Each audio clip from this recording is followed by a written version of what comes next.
कुठं चालली तू? मामाकडे चालली. हॅलो फ्रेंड्स, आज आम्ही चाललो होतो मामाकडे, कारण आज श्रावण संपलाय. तर तुम्हाला दाखवतोच आज काय बेत आहे म्हणून. बाय कर मावी, बाय कर. रिक्षाची वाट बघतो तो आम्ही. आमची रिक्षा काय आली नाही. मायू टाइमपास करत दगडा मारते. इकडे बघा मायूची एक्साइटमेंट बघा. रिक्षा आली तर बघा आता.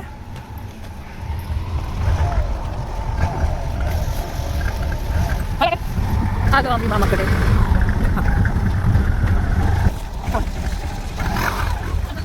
स्पेशल बघा, श्रावण संपलाय, मग बस तावस मारायचं आहे.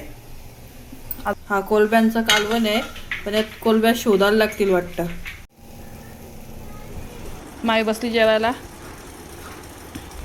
मायू काय खाता? ही आली, हिचा पण उपवास सुटला वाटतं. ही आली वासावर. चला या शेंगा खायला. आम्ही शेंगा खातो. तोपर्यंत तुम्ही व्हिडिओला लाईक, शेअर आणि सबस्क्राईब करा. भेटू नेक्स्ट व्हिडिओमध्ये. Bye bye.